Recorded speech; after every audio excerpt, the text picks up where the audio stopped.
Hello, everybody. Welcome to the GM Sports Report, your weekly podcast on all things sports, where every play counts. I'm Grant, and I'm here with my co-host Mason as we get ready to cover the latest news, headlines, and upcoming events going on in the sports world.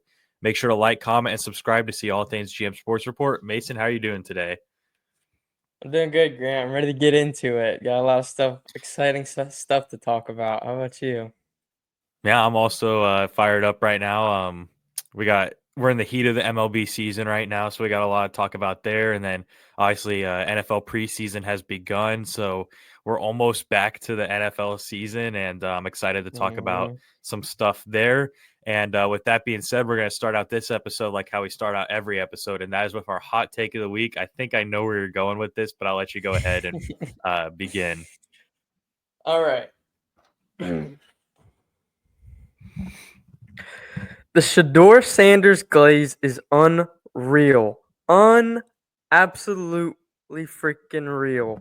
His stats through three quarters: 14 for 23, 138 yards, two touchdowns. He had some great throws, don't get me wrong. Um, but when you get a guy who is expected to go in the first round, don't get me wrong, I thought he was going in the first round as well. I thought he was gonna be one of the first quarterbacks taken off the board.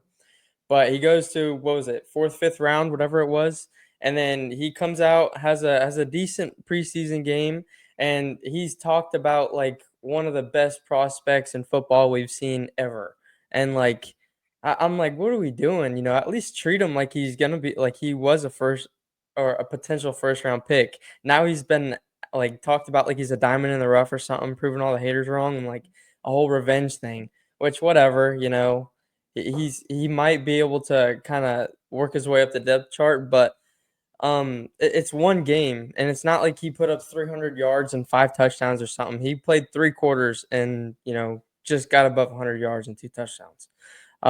He is 15th in preseason as far as yards and 17th in preseason as far as completion percentage. So it's not like he was the most efficient quarterback through this weekend either. So it's just you'd think he's the best player to ever come out of a draft ever, and the amount of people that are defending him and just things like that. I'm not a hater. Don't get me wrong, but like it's over the top. It's absolutely over the top, and it's the same thing that we saw with Bronny, and this in my opinion might be a little worse. But yeah, it needs to calm down a little bit. Yeah, I mean, I agree. I think it's been a little crazy. I mean, I was scrolling on Twitter. I wasn't watching the preseason game, but I was scrolling on Twitter and I see a headline in all caps with like a bunch of emojis saying like Shador Sanders gets the first down. And I was expecting some crazy run. He literally just ran at like 10 yards uncontested and then just slid. So it wasn't anything crazy. Like he looked good, don't get me wrong, but it was against Hmm. the Carolina Panthers in preseason against like third string players. So it's not like you kind of got to take it with a grain of salt. The whole like NFL is in a rampage right now. They still listed as QB4, but it's like he still got to prove What do you himself. Like expect? I don't Yeah. I just don't understand as well. And I'm glad that this was your hot take because my hot take is also kind of piggybacking off of that to the grander scheme of things. I've been noticing this in sports for a while now.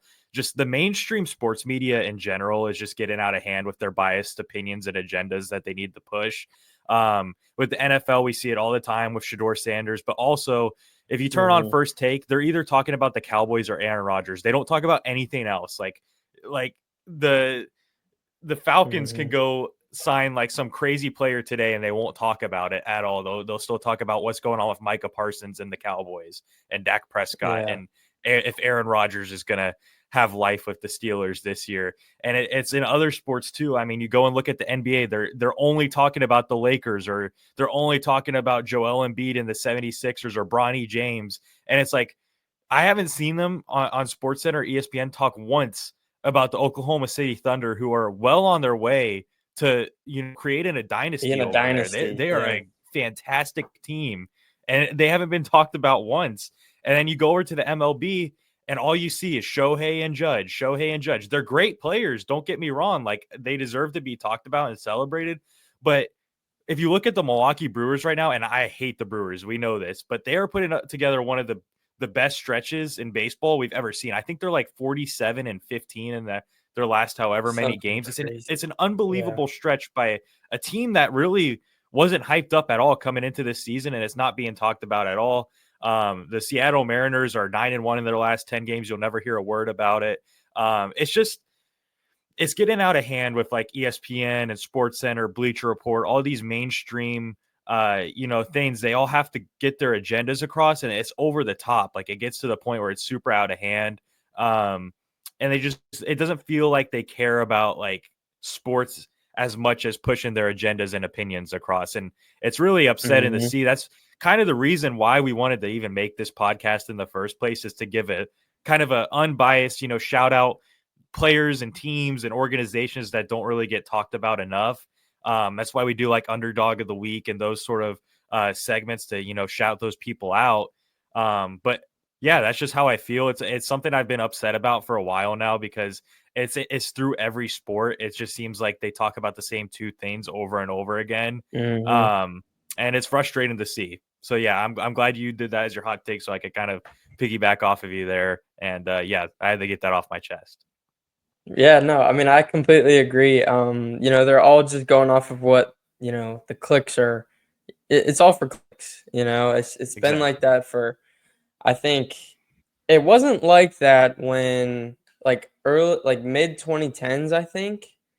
It wasn't this bad. I Yeah. think once like Brady and like guys like that started really taking over, and Patrick Mahomes is when I really started noticing it really bad. Hmm. Um and Shohei, LeBron, things like that. It's ridiculous. So I'm glad you brought that up. Yeah, and like I get Shohei deserves to be talked about. I get Aaron Judge Mhm. deserves to be talked about. I get Patrick Mahomes deserves to be talked about. But like Yeah. Oklahoma City Thunder, they deserve to be talked about too. The Milwaukee Brewers, God, I hate them, but they deserve to be talked about right now. It's like there's teams that deserve to also be talked about on top of like the superstars that are also being talked about every single day. Like, you can take a day off of the Cowboys talk and go shout out some teams that are looking good in preseason right now. That's all I'm saying. Don't even get me started with all the Taylor Swift stuff once the season Oh, I know. starts. Oh, I know. So, I'm sure we'll get yeah. into that once the season actually begins. There's so many just examples, but yeah, it's a great Yes. it's a great hot take. All right, so now that we both got to rant for a little bit, we'll go ahead and go to our underdog of the week segment. So Mason, I'll let you go ahead and begin with your underdog. Yeah, so my underdog of the week is none other than your boy, Skylar Thompson. He led the Steelers in preseason to beat the Jags 31-25. He had a great outing, 20 for 28, 233 yards and 3 touchdowns. So just, absolutely amazing performance. Again, it's preseason, but still, you like to see things like that. Wow, I'm glad you put that out there, because I didn't even know he was still on an NFL team. Mm-hmm. After the Yeah, Dolphins released him, I didn't I really know know. what I know. what his future looked like. So I like the shout out there. Happy for him, I guess. I was the last person I was expecting you to say when you said my boy, but yeah, I like it. Uh-huh. For my underdog of the week, I'm going with Zach Neto from the Los Angeles Angels. Last night, he had a 2 home run game to help defeat the Dodgers, to help them win their first game of the Freeway Series since 2019. So a pretty big performance there for him. And the Angels, who are kind of an underdog as an organization, going against the Dodgers for the Freeway Series and being able to win that game, and him being a big part of it with the 2 home runs. I wanted to shout him out for my underdog of the week. Nice. All right, so now we're going to go ahead and stick with MLB. We're going to slide over there, and we're going to do the two segments we usually do for MLB, and that is our player of the week and team of the week. So, Mason, I'll let you go ahead and start. Who is your player of the week? So my player of the week is the AL player of the week, Luke Keshaw. 455 over the past week with 2 home runs, 10 ribbies, and 3 doubles. So yeah, he's been really hot at bat at late. Yeah, so I also went with Luke Keschel, because the NL player of the week was Yeah, Brewers I player, and know I'm it. not talking about him. So yeah, Luke Keschel, 10 for 22 with 5 extra base hits, 10 RBIs. And, giving the Twins fans a little bit of something to cheer about. They had a brutal deadline, losing like half their team. So it's good to see, them to be happy about something. So yeah, shout out to Luke Keschel from the Minnesota Twins. That is also my player of the week. Now we'll go ahead and Nice. do team of the week. So I'll let you go ahead and give your team. Yeah, so team of the week is Seattle Mariners. Last 10, they're 9-1, 7-game win streak, second in the AL West, just one game behind the Houston Astros. I knew that they were gonna kind of go on a little bit of a hot streak, but 9-1 in the last 10, that's like smoking hot. So that's with Eugenio Suarez, not even being great at the plate either. Yeah. I think the last graphic I saw, he was batting like 105 or something since the trade deadline. So, don't like shouting him out, but Naylor has been looking pretty good. But yeah. Can you believe that Naylor's been like so good at stealing bases this season? For those of you who don't know, Josh Naylor is not the most athletic looking guy out there. He's kind of built like a bowling ball, some would say, and Yeah, he's yeah. been looking good stealing bases. I think he's leading the league since the All Star break in stolen bases with 11. Just a crazy stat to throw out there, but yeah, Naylor has looked really good. He's been looking like a pretty good acquisition. And Eugenio Suarez has been struggling, but that's going to get turned around at some Yeah, point. yeah. So Mariners in a pretty good position there. For my team of the week, first I'll go with the team that actually like does deserve it, and then I have two teams that kind of are on the lower end. The first team I have to put my bias to the side here because I'd be very hypocritical if I didn't shout this team out after just going on my rant about how mass media is biased. So I'm going with the Milwaukee Brewers, who have won 10 straight games. Gosh, it is frustrating to see as a Cubs fan. They just keep finding ways to win.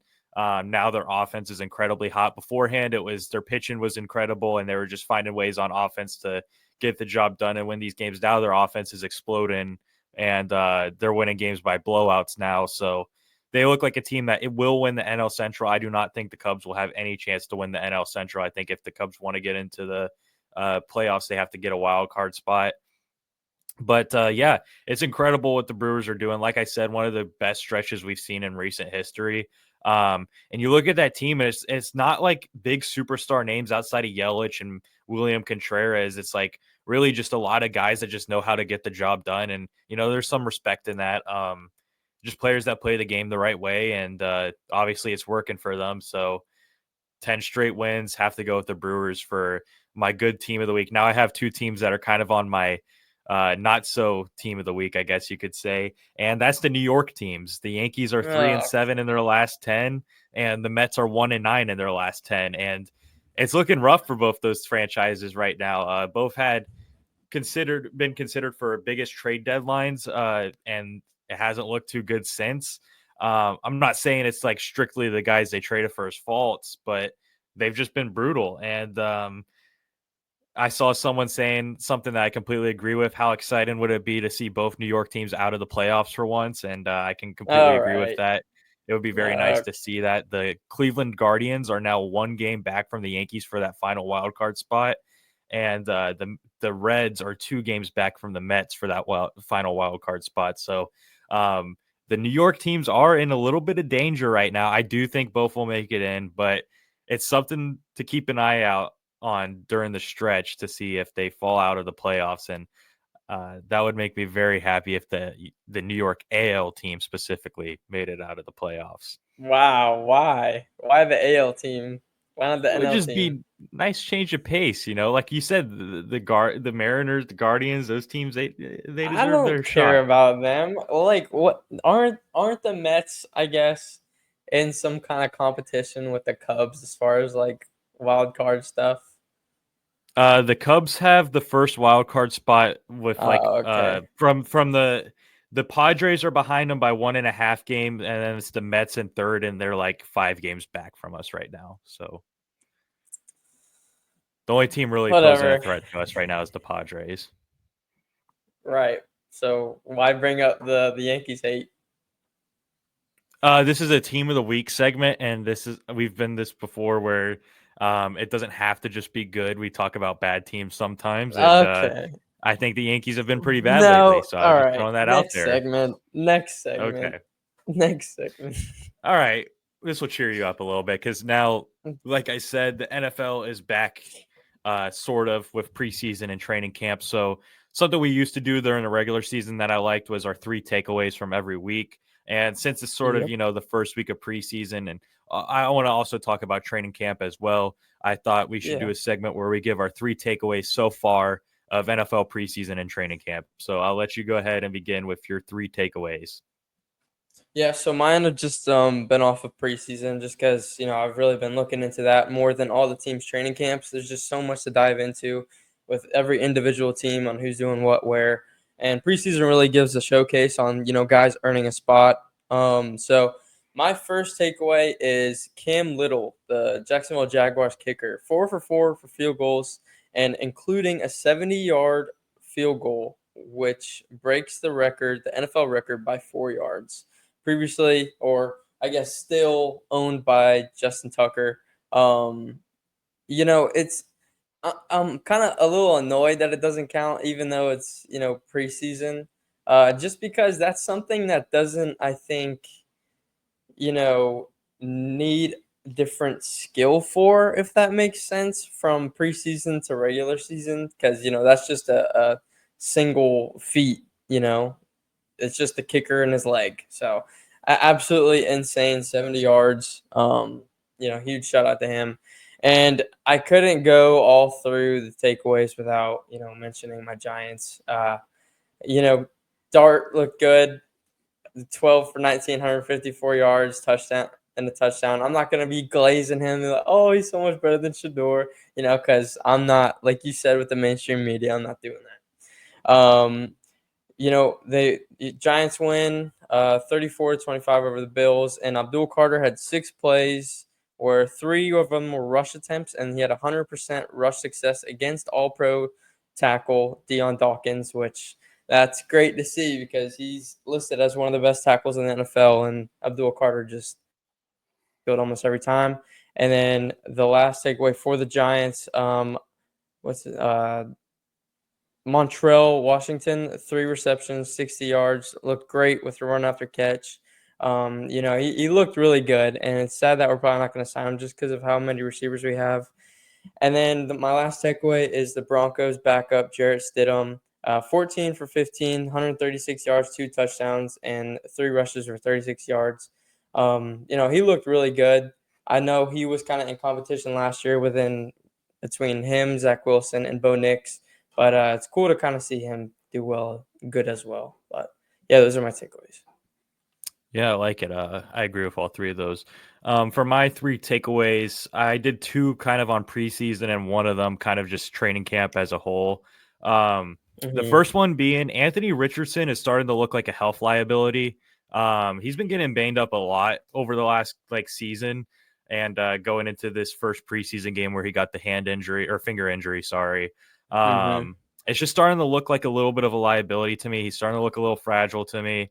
And you got Daniel Jones, who's apparently having a pretty good training camp, ready to step in, and we'll see what he does. But yeah, that's my first takeaway is the Anthony Richardson hype is starting to die slowly, I feel like. And Mm-hmm. with each injury, it's just kind of getting worse and worse, in my opinion. Um, my second takeaway, this is the one more about training camp as a whole.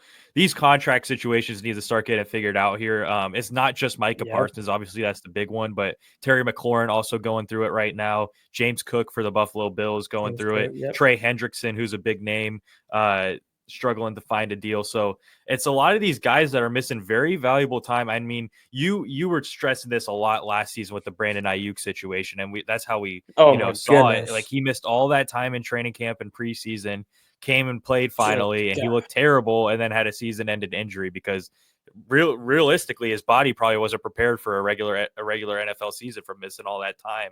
So Missing all I the don't time. get Yep. why there's always this problem coming around training camp. They should have this handled months prior to training camp, so they're ready to go, ready to get out there and play, so your team doesn't your most important players on your team don't miss any valuable time that they need to get ready for the regular season. So that's my second takeaway.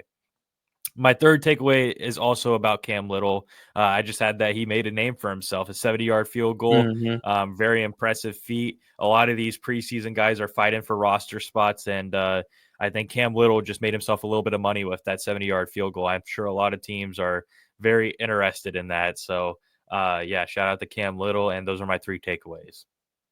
Yeah, absolutely. I want to touch up on the contract situation as well. I want to put the Bengals on blast because you get an all pro D lineman and Hendrickson, and then you have a rookie who, your first round pick, you're you.